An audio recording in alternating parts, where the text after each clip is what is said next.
Lily, my husband, Ethan's secretary, sent me a photo. In the photo, my husband was sound asleep, covered with my coat. The caption read, "Emma, Ethan had too much to drink. He's staying at my place tonight." I stared at the photo for 3 seconds, then smiled. The light tap of my finger. I screenshotted the photo and chat record, then sent them both to the company's group chat of nearly 1,000 employees. Congratulations to Lily on her successful promotion to CEO's wife. Send. Power off. All in one smooth motion. 2 days later, when I turned my phone back on, hundreds of missed calls nearly crashed it. In the photo, my husband Ethan was sleeping peacefully, his profile pressed against the pure white hotel pillow. I stared at that coat. That morning before leaving, I personally helped Ethan put it on. I smiled. I didn't reply, just took a screenshot, then sent it to the company's 1,000-person work group. Congratulations to Lily on her successful promotion to CEO's wife. Then I turned off my phone. The world went quiet outside, the floor-to-ceiling windows of the living room. The city lights merged into a silent ocean. I walked to the wine cabinet and poured myself a glass of whiskey. Today was our 5th wedding anniversary. On the table sat the custom cake I picked up that afternoon. Ethan had called in the afternoon saying he had an important business dinner he couldn't skip. He said he'd make it up to me when he got back later. So this was his idea of important business. This was how he planned to make it up to me. I carried my glass and walked over to the cake. The black swan held its head high, graceful and proud. I reached out a finger and gave it a gentle push. The swan toppled over, falling into the soft cream, its neck broken. What a shame. I drained my glass in one gulp, the burning liquid searing my throat. Perfect. This relationship that had lasted 8 years, from campus to wedding dress, from nothing to company IPO. It was time to end it. I walked into the dressing room and pulled out the largest suitcase. Started packing mine. I'd take everything his, I'd leave nothing, including those matching couple outfits we bought together, the expensive jewelry he'd given me, all those mementos symbolizing every bit of our past. One by one, I took them out and threw them into the trash bags beside me, like I was doing a complete decluttering. Throughout this process, my heart remained completely calm. No tears, no angry screaming, like a surgeon performing an incredibly composed operation on herself, cutting away the necrotic tissue. Though it would hurt, it had to be done. 2 hours later, the suitcase was full. 3 large trash bags were piled beside it. The 24-hour moving company I'd booked arrived promptly at 3 a.m. The workers silently and efficiently loaded my things onto the truck. I took one last look at this home I'd personally decorated. On the wall hung our wedding photo. I was smiling blissfully in it. Ethan's eyes were so tender they could drip water. I walked over and took the photo down. Then I let go. Crash. The glass frame shattered across the floor. I said to the movers, "Let's go." The vehicle pulled out of the complex and merged into the city traffic. I didn't look back. My new place was an apartment I bought several months ago, keeping it empty all this time. I told myself, a woman always needs to leave herself an exit. Now it seemed that decision was incredibly correct. By the time I'd settled my luggage, dawn was breaking. I took a hot shower, changed into clean pajamas, and lay down on the unfamiliar bed. Not the slightest bit sleepy. My mind began replaying the entire incident. Lily, Ethan's secretary, hired a year and a half ago. Young, beautiful, elite university graduate, outstanding abilities. That was how everyone in the company described her. I'd come to the office to bring Ethan lunch. She'd eagerly approach me, sweetly calling me Emma. She'd thoughtfully remember my preferences, brewing my favorite tea. Before I arrived, she'd suddenly display her work chemistry with Ethan in front of me.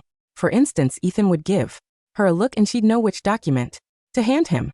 Before Ethan finished a sentence she could immediately complete it.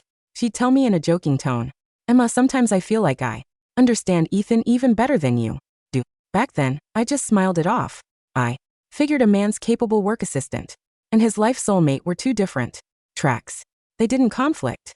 Now it seemed I'd been naive. Or rather, I'd been too confident. So confident I'd overlooked all those telltale signs. Like how Ethan kept coming home later and later. Like the occasional unfamiliar perfume scent on him. Like how he started reflexively countering some of my decisions using Lily's phrasing. Emma, your idea is too idealistic. Lily's proposal would be more practical. Lily said this project is too risky. We should wait and see. Lily, Lily, Lily. Her name appeared with increasing frequency, and I'd actually kept treating it as normal work communication until that photo, like a sharp knife, punctured all the fake peace. I closed my eyes, that photo surfacing in my mind again. Ethan's sleeping face, my coat, and Lily's provocative caption. Why did she dare do this?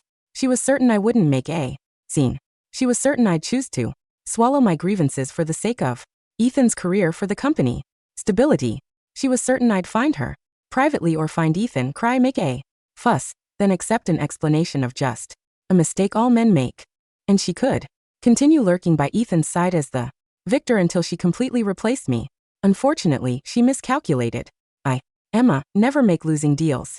Since you want war, I'll give you the grandest spectacle. Let nearly 1,000 people in the entire company witness your love. I don't know when I finally fell asleep. I only know this sleep was exceptionally deep. No dreams. 2 days later, I slept until I woke naturally. Sunlight filtered through the blinds, casting a dappled pattern on the wooden floor. An unfamiliar room, but the air carried my familiar perfume. I sat up and picked up my phone from the nightstand. After 2 days off, it was time to see how far the storm had blown. Deep breath. I pressed the power button. The phone vibrated. Once, the screen lit up. After the familiar startup animation, the signal bars instantly filled. Then my phone went crazy. Violent vibrations like it would break free from my hand any second. On the screen, missed calls, texts, Snapchat, notifications from various apps flooded in like a burst. Damn. Hundreds of missed call alerts. Dozens of unread texts. I looked at the call list. At the very top was Ethan. 99 missed calls. Below were company executives, my friends, and some unknown numbers. I put the phone on silent and tossed it aside. Got up and went to the kitchen to make myself a simple breakfast. Fried egg, toast, a glass of hot milk. I ate slowly and methodically, as if the storm that had already turned everything upside down had nothing to do with me. After breakfast, I washed the dishes. Only then did I pick up that burning hot phone again. I ignored all of Ethan's messages. Instead, I opened the company group chat on Snapchat. 2 days was enough time for many things to ferment. The group messages had exploded. The congratulations message I'd sent was like a depth charge. Below, it was several minutes of dead silence. Then the first to jump out was the company's HR director. He sent a shocked emoji, then quickly deleted it. Immediately after, various whispers began appearing. Holy, what's going on? Did Emma's account get hacked? That's Mr. Brooks in the photo, right? My God, this is too much information. Lily, mess up. After the initial shock, public opinion quickly divided. Some were watching, some were secretly enjoying the drama, others began taking sides. A female colleague who is usually close to Lily jumped out saying, "Everyone stop speculating. I believe Lily isn't that kind of person. There must be some misunderstanding." Someone immediately echoed, "Exactly. Mr. Brooks and Emma have such a good relationship. How could this happen? Maybe Emma was just joking." These weak defenses were quickly drowned by more details. Joking about something like this? Are you blind? Didn't you see Lily's own text? Staying at my place tonight. How could that be fake? I always thought something was off about Lily. Always dressing up. Her mind clearly not on work. Right. At the last project celebration, she kept blocking drinks for Mr. Brooks, got herself wasted, and Mr. Brooks ended up taking her home. When someone falls from grace, everyone loves to pile on. Lily's carefully cultivated, perfect secretary image was torn to shreds in this moment. As for the other protagonist of the incident, Lily herself finally appeared. About half an hour after I sent my message, she posted a long text in the group. That text was written tearfully, pitifully. "Everyone, I'm sorry for using public resources for my personal matter. Last night, Mr. Brooks drank a lot at a business dinner to close an important deal. He could barely stand. As Mr. Brooks's secretary, I had the responsibility and obligation to ensure his safety, so I took him to a nearby hotel to rest. because he drunk so much and gotten his clothes a bit dirty. I took off his suit jacket and covered him with a spare coat from Emma's wardrobe that she had left at the office before, so he wouldn't catch cold. After I settled him in, I left. I called his home, but no one answered. In my panic, I remembered Emma's Snapchat and wanted to let her know that message might have been ambiguous and caused a misunderstanding. I really didn't mean it that way. I don't know why Emma would send such a message. I'm really scared. Mr. Brooks and I are completely innocent, just a normal superior-subordinate relationship. Please don't misunderstand. Emma, if you see this message, please can you come out and explain? I'm a young woman and my reputation is ruined. How can I face people anymore? At the end, she even tagged me. What a delicate little hypocrite. This PR piece was written flawlessly, portraying herself as a diligent, beautiful, yet innocently wronged victim, throwing all the blame onto me, saying I misunderstood that I was making a mountain out of a molehill, ruining her reputation as a young woman. Once the statement came out, the group's sentiment shifted suddenly. Again, some clueless saints came out to uphold justice. Oh, so that's what happened. I knew there must be a misunderstanding. Emma was a bit impulsive this time, posting to the group without asking. Clearly really hurt Lily. Yeah, how can a young woman continue working at the company after this? I feel so bad for Lily. Hugs. Watching these messages, the cold smile on my lips grew wider. Playing the public opinion game. Lily, you're still too green. Just then a call came in. It was a familiar friend's profile picture. I answered. Emma, you're finally back online. Are you okay? On the other end came Madison's anxious voice. Madison was my college classmate, my best friend, now a senior executive at a headhunting company. I'm fine. Hearing her voice, my taut nerves relaxed slightly. Thank God. You scared me to death. That move was brutal, detonating it directly in the group. The whole circle is talking about it now. Ethan's company must be as lively as a marketplace today. Madison's tone carried gleeful excitement. That's exactly what I wanted. Well done. Madison didn't hide her support. Dealing with scumbags and home wreckers. You can't go easy. But what are you planning to do next? I heard that Secretary Lily is no pushover. She's apparently crying all over the office now, telling everyone she's innocent, that you misunderstood her, making it seem like you're some evil, crazy woman. I know. I saw her essay in the group. So what are you thinking? Just let her twist the truth like that? Madison sounded worried. I picked up the milk from the table and took a sip.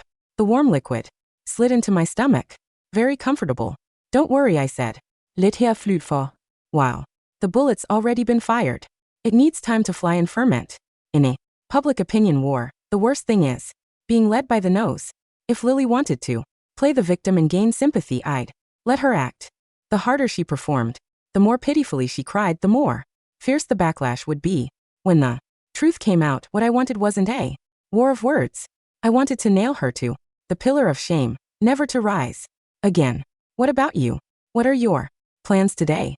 Just staying home? Madison asked. I looked at the bright sunshine outside the window and spoke slowly. No, I'm going to the office. There are some things I need to take back myself, and it's time to meet those two protagonists. Yes. Madison's tone was excited. Do you need me to come with you to back you up? I happen to be free today. Can come anytime. No need. I declined her kindness. This is my battlefield. I'll handle it myself. After hanging up, I walked into the bedroom and opened the closet. Inside were clothes I newly bought, tags still attached. I picked out a bright red dress, V-neck, cinched waist slit to the thigh, paired with 10 centimeters black heels. Then I sat at the vanity and gave myself an exquisite yet sharp makeup look. The focus was bright red lipstick, full, sharp, with strong aggression. Looking at the radiant woman with cold eyes in the mirror, I smiled with satisfaction. Emma, welcome back. This show had just begun. I grabbed my car keys and headed out. Destination: office. I wanted to see just how far they'd taken this performance without the evil, crazy woman present. My car was a white Porsche, a gift from Ethan on the day the company went public. He said it was to thank me for my companionship and contributions along the way. Now it seemed truly ironic. The car drove smoothly toward the CBD. In the city center there stood the business empire he and I had built together, and there waited for me a showdown. The Porsche pulled into the underground garage at 9:47 a.m. I sat for a moment before getting out. Not from hesitation, just from habit. I'd always taken 30 seconds before walking into a difficult room. Ethan used to tease me about it. Called it my ritual. He never knew I was counting to 10. The elevator doors opened on the executive floor and I stepped out. The effect was immediate. A junior analyst walking past froze mid-step like someone had grabbed his collar. The two women at the reception desk went silent at the same time, one of them still holding a coffee cup halfway to her mouth. Word had clearly moved faster than I had. I walked to the main area without slowing down. By the time I reached the glass walls of the open floor, the hum of normal office noise had dropped to something just above silence. Heads turned, then more heads than the whole floor was watching, the way a crowd watches something they don't quite believe they're seeing. I had expected this. I had dressed for exactly this. The red dress did exactly what it was supposed to do. Not because it was flashy, because it was certain. I wore it the way you wore armor that also happens to be beautiful. A colleague I recognized from the finance team opened her mouth, closed it, and then managed a small, stunned wave. I gave her a slight smile and kept moving. Lily was at her desk, near Ethan's office. I saw her register me from 20 feet away. She was in the middle of a conversation with another secretary, looking composed, performing her usual version of controlled and innocent. Then she looked up and her whole face changed. Not into guilt. Not exactly into calculation, fast and frantic. All of it happening in the space of 2 seconds. She recovered quickly. She always recovered quickly. That was her talent. Emma. Her voice came out warm. I'm so glad you're here. I've been wanting to clear this up face to face. This whole situation has been. So where's Ethan? Lily blinked. He's in a meeting. He's been trying to reach you. I know. I walked past her toward Ethan's office. She followed. Of course. She followed. Emma, if you'll just let me explain. I opened the conference room door. Ethan was standing at the head of the table with 3 executives and their assistants. He had his jacket off, sleeves rolled up. They were in the middle of something. The crisis planning meeting, probably, Madison had told me. He saw me and stopped talking mid-sentence. The 3 executives turned to look. The silence lasted about 4 seconds. Ethan's face went through something complicated. Relief, guilt, hope, fear, all compressed into an expression I had spent 8 years learning to read. He looked like he wanted to step toward me. He looked like he didn't know if that was safe. It wasn't. Emma. His voice came out. You're here. I need the boardroom. I looked at the 3 executives. Gentlemen, if you could give us 20 minutes. 2 of them stood up immediately. The third looked at Ethan. Ethan nodded. They filed out. Lily tried to follow me in. I closed the door before she got through it. We stood across from each other in the empty boardroom with the city spread out behind the windows. Ethan looked worse than I'd expected. He hadn't slept. His eyes were the kind of red that comes from too much alcohol and not enough rest. The careful control he always projected in meetings was absent. He just looked like a man who had lost something and didn't know how to locate it. Emma, I need signatures. I set the folder on the table.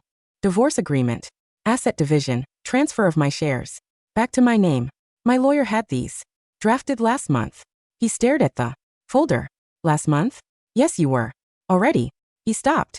Something moved through his face. How long have you known? Long enough. I didn't. He pressed his hands flat on the table.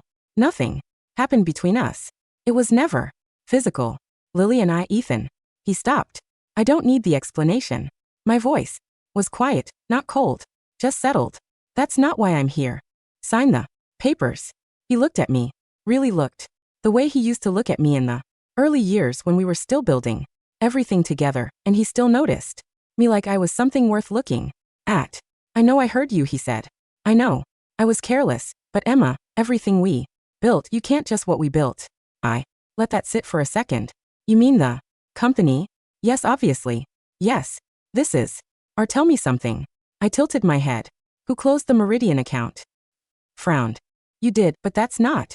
Who rebuilt the investor relationship with Chin Group after the Q3 report incident? Emma, who drafted the crisis response. When the supply chain story broke. Who stayed up for 3 days before the IPO, making sure every number reconciled? Who wrote your keynote for the Davos panel because you had the flu and nobody could? No. Ethan was quiet. I'm not listing these to make you feel bad. I said it evenly.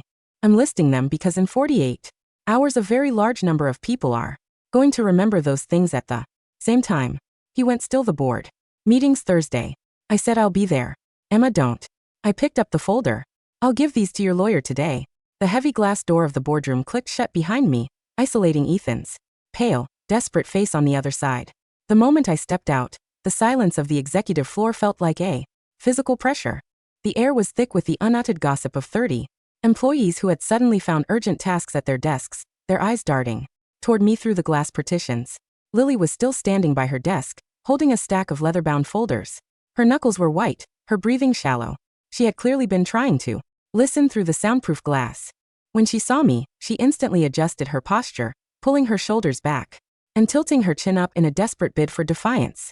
But her eyes, frantic, wide, and darting toward the boardroom door, betrayed her. Emma, Lily said, her voice carrying a loud, artificial sweetness meant for the open floor to hear. I hope you and Mr. Brooks have cleared up the misunderstanding. I really didn't want my innocent mistake to cause a rift in your marriage. As a young woman, my reputation. I stopped. I didn't turn my body to face her. I simply turned my head, my gaze dropping to her expensive designer heels that had been purchased with a corporate expense account I had personally approved last month under the guise of client relations. Lily, I said, my voice quiet, carrying effortlessly through the silent office. 5. The next time you draft an apology, don't use the phrase normal, superior-subordinate relationship. It's redundant and grammatically lazy. And the coat you used in the photo. I took a slow step closer, my 10 centimeters heels clicking sharply against the polished marble. Lily instinctively took a half step back, her hip catching the edge of her desk. It was a limited edition Chanel winter wrap, I said, my voice dropping into a calm, freezing whisper. I left it in Ethan's office because the dry cleaning tag had a defect. If you've ruined the cashmere, my lawyers will add property damage to the civil suit we're filing against you tomorrow morning. Have a productive afternoon. Lily's face went entirely white. Her mouth open, but no sound came out. I didn't wait for a reply. I walked past her, my red dress cutting a vibrant, aggressive path through the gray, corporate landscape of the executive floor. By the time I reached the elevator, the quiet hum of whispered conversations had already begun to rise behind me like a wave. She actually said that? Madison let out a loud, delighted laugh, raising her glass of white wine and a mock toast. We were sitting in a private booth at an upscale restaurant overlooking the river. The afternoon sun was warm, reflecting off the dark wood of our table, where a thick leather folder of financial audits and shareholder agreements lay open. Every word, I said, taking a slow sip of my water. She looked like she was about to faint. She thought she was playing a romantic drama, but she didn't realize she was playing a hostile takeover. Good. Madison's eyes flashed with a cold, strategic light. She leaned forward, tapping the financial folder. I've already contacted the institutional investors at the Chin Group and the Meridian account holders. The moment your message hit the company group chat on Tuesday, they called me. They're terrified, Emma. Of course they are, I said, a slow, calm smile spreading across my lips. The Brooks Group's IPO was secured based on our 5-year growth projection. And who drafted those projections? You did, Madison said. And who personally managed the Meridian transition after Ethan almost ruined the client relationship during his Q3 drinking binge? I did, I replied. The investors don't trust Ethan's operational capability without my strategic oversight. They know he's a brilliant frontman, handsome, charismatic, good with press conferences, but he doesn't know how to navigate a liquidity crisis. If I withdraw my shares and file a shareholder derivative suit for corporate waste, the stock will drop 40% by Friday morning. The board meeting is this Thursday at 10 a.m., Madison said, her fingers tracing the edge of her glass. Ethan's legal team is already trying to draft a non-disclosure agreement to buy you out before the meeting starts. They want to offer you 30% of the company's valuation in cash to keep you quiet. I chuckled, a cold, mocking sound. 30%? In cash. I shook my head. Ethan doesn't have that much liquid capital. He'd have to leverage his personal shares and take out a high-interest corporate loan to pay me. He's desperate to keep this quiet because the Chin Group's annual rollover audit is due next week. If the auditors see a massive Unexplained cash outflow to a divorcing co-founder. They'll pull their entire investment. I closed the folder, the leather cover making a solid, satisfying sound. I don't want his cash, Madison, I said, my voice steady, carrying the absolute weight of my decision. I want the company. I spent 8 years building the Brooks Group from a 3-man startup in a damp basement to a public enterprise. I am not letting a weak man and his pathetic secretary inherit the fruits of my labor. Then we go for the throat on Thursday, Madison smiled, her steel gray eyes shining with anticipation. Yes, I said, looking out at the glittering skyline of the city. On Thursday, we turn off his lights. While I was planning the coup, Ethan was living in a nightmare of his own making. In the penthouse suite of the Brooks Group's headquarters, Ethan stood by the floor-to-ceiling windows, his tie undone, his hair slightly disheveled. The room was dark, save for the blue light of his laptop screen, which was displaying a frantic series of financial projections. On his desk sat 3 half-empty cups of black coffee and a plate of cold, untouched sandwiches. Ethan. Lily's voice was soft, hesitant, as she stepped into the office, holding a fresh file. Her usual bright, flirtatious energy was entirely gone, replaced by a nervous, quiet anxiety. The legal department just forwarded the draft of the NDA. Emma's lawyer. He rejected it immediately. He said she is not signing any non-disclosure agreements. Ethan didn't turn around. His hands were braced against the glass of the window, his chest rising and falling in shallow, rapid gasps. She rejected it. His voice was hoarse, hollow. Yes, Lily whispered, walking over and placing her hand gently on his arm. But, Ethan, don't worry. She's just angry. She's trying to scare you. The board. They've known you for years. You're the face of the company. They'll never side with a woman who just caused a massive public relations scandal by posting personal photos to a 1,000-person work group. Ethan slowly turned his head to look at her. His eyes, usually warm and confident, were bloodshot, filled with a deep, exhausting panic. He looked at her hand on his arm. For the first time he felt a sudden, sharp wave of irritation. A public relations scandal? Ethan laughed, a dry, bitter sound. Lily, do you have any idea who the Chin Group is? Do you know who Arthur Pendleton is? Lily blinked, confused. They're our primary investors. They're Emma's investors, Ethan snapped, violently pulling his arm back from her touch. Arthur Pendleton doesn't do business with Brooks. He does business with the woman who stayed up for 3 days straight before our IPO to personally correct his firm's tax exposure models. The moment Emma's message hit the group chat, Arthur called my personal cell 24 times. He didn't ask about my health, Lily. He asked if Emma was withdrawing her signature as the guarantor of our credit line. Lily's face went slightly pale. But you're the CEO. You have the majority of the voting shares. I have 49%, Ethan said, his voice dropping into a flat, terrified whisper. Emma has 49%. The remaining 2% belongs to the independent board members. And those board members, they're all old friends of Emma's father. If Emma goes to them with the evidence of your corporate expense card usage. He looked at the leather-bound file on his desk, the expense report showing Lily's recent purchases of designer clothes, spa treatments, and 5-star hotel stays, all approved under his signature. She has everything, Ethan mumbled, his legs going slightly weak as he sank into his leather chair. She's been collecting these files for a year, Lily. She was just waiting for the right moment to pull the trigger.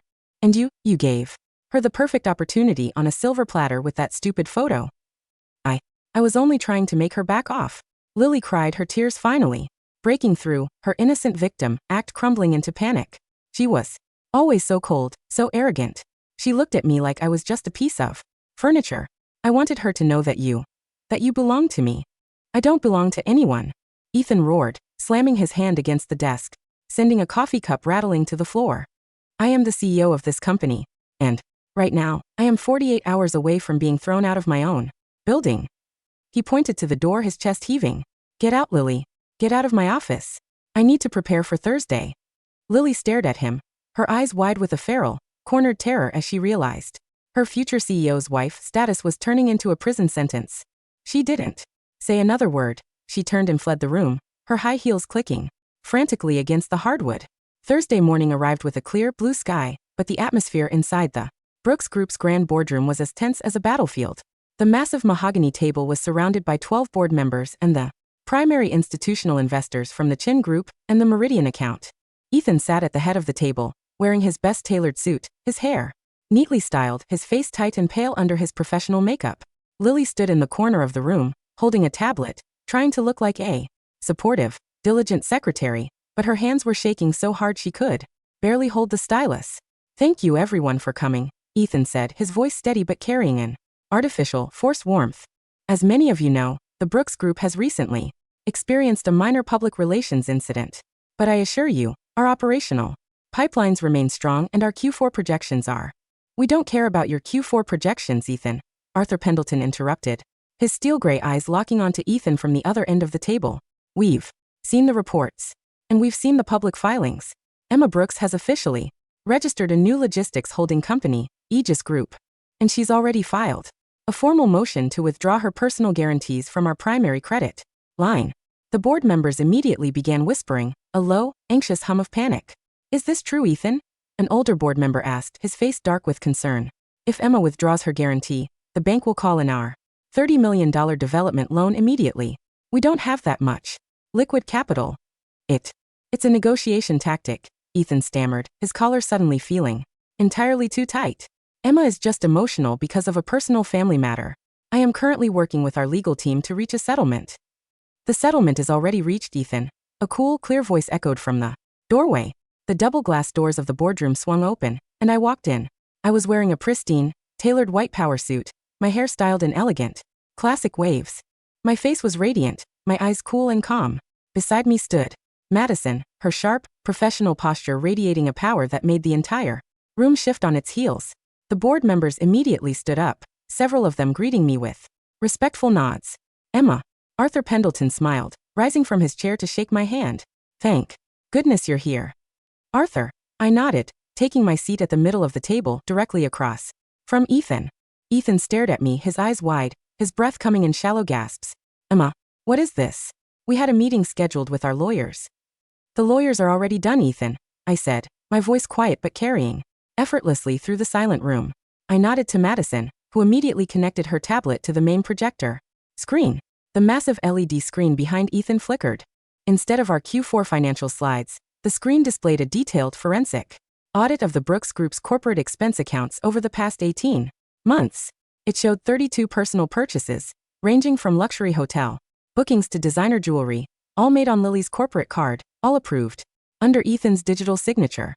And beneath that was the unedited, raw transaction log showing Ethan transferring $500,000 of company reserve funds into Lily's personal brokerage account under the guise of an employee performance bonus. "My God," the older board member whispered, his hands flying to his mouth. This is corporate embezzlement. He used our reserve funds to pay for his mistress's lifestyle." It's not what it looks like." Ethan scrambled up from his chair, his hands slamming against the table as he turned to the board. "Lily's bonus was approved by HR. It was a standard retention package." "The retention package was signed by you, Ethan, without the board's approval," I said, my voice completely steady. "And under the terms of our company's corporate governance charter, any unauthorized transaction exceeding $50,000 from our reserve funds is grounds for immediate, with cause, termination of the CEO's executive contract." I pulled out a second document, placing it gently on the table. "Furthermore, the Chin Group, the Meridian account, and 80% of our minor shareholders have already signed their proxy votes over to me. As of 9 a.m. this morning, I control 51% of the company's voting shares." I looked directly into Ethan's pale, terrified face. "Ethan Brooks, by the authority of the board of directors and the supermajority of our shareholders, you are officially terminated as CEO of the Brooks Group, effective immediately." The silence in the room was absolute. Ethan slowly sank back into his leather chair, his face completely bloodless, his hands trembling as he stared at the documents in front of him. "Emma, please," he whispered, his voice cracking with a desperation that was pathetic to watch. We built this together. Campus to wedding dress. You can't just throw me out." "I didn't throw you out, Ethan," I said softly, my voice carrying no hatred, only a deep, settling finality. "You threw yourself out the moment you let a lazy, manipulative girl cover you with my coat. You wanted her to understand you better than I did. Now you can let her help you find a new job." I turned my head slightly, looking at Lily, who was currently weeping silently in the corner, her hand clutching her tablet as if it could save her. "Lily," I said calmly, "your employment is terminated with cause. The company's legal department will be filing a formal lawsuit against you for corporate fraud and recovery of embezzled funds by 12 p.m. today. Please pack your personal belongings and leave the building within 10 minutes. "No," Lily screamed, her eyes wide with a feral, cornered panic. It was all Ethan's idea. He was the one who said his wife was just a cold, business-minded machine. He said he wanted someone who made him feel like a man. The board members shook their heads in disgust. 2 security guards stepped into the room, politely but firmly taking Lily by her arms and leading her out of the boardroom, her shrill, desperate screams fading down the corridor. Ethan was led out next, his head bowed, his boots dragging against the carpet, his hands empty, his legacy completely dismantled in the space of 20 minutes. 2 weeks later, the morning sun over the harbor was brilliant, reflecting off the dark blue water and the massive, automated cargo ships lined up along the docks of Aegis. Terminal 1. I stood on the observation deck, holding a warm cup of coffee, watching the automated cranes load the fresh Meridian cargo containers onto the main deck. The operation was flawless, quiet, and running at a 20% higher efficiency than the Brooks Group had ever achieved. Beside me, Madison was standing, her posture relaxed and proud as she looked out at our new fleet. The transition is complete, Emma, she said, taking a slow sip of her tea. Brooks Group's name has been officially retired. The brand has been absorbed into Aegis, and the market capitalization has already risen by 15% since you assumed the CEO position. Good. I smiled, a soft, warm breeze rustling my hair. It's finally ours. Ethan had filed for bankruptcy because his personal shares were tied to the embezzled funds and the outstanding bank loans. His assets were frozen, and his family's properties were repossessed. To pay for the civil penalties, he had been forced to move into a tiny, damp rental apartment near the industrial docks, his blonde hair and expensive suits replaced by a gray uniform and a dark, empty life. Lily had disappeared from the city, her name permanently blacklisted from every professional recruitment network, her perfect secretary persona a permanent joke on the internet. A shadow fell over the entrance of the observation deck, and my assistant walked out holding a tablet. Dr. Bennett, she said, the institutional investors from the Chin Group have just arrived for the Q4 review meeting. They are waiting in your new executive conference room. Thank you, I'll be right there, I smiled, handing my empty coffee cup to her. I turned to look at Madison, our eyes meeting with a quiet, triumphant understanding. The campus-to-wedding dress love story was gone, its memories washed away like sand in a gentle tide. I walked down the corridor, my 10 centimeters heels clicking sharply against the polished marble, my posture straight, my face radiant with a calm, beautiful confidence. The past was dead. The storm had passed. And under the bright, golden light of the morning sun, my new empire was just beginning to rise.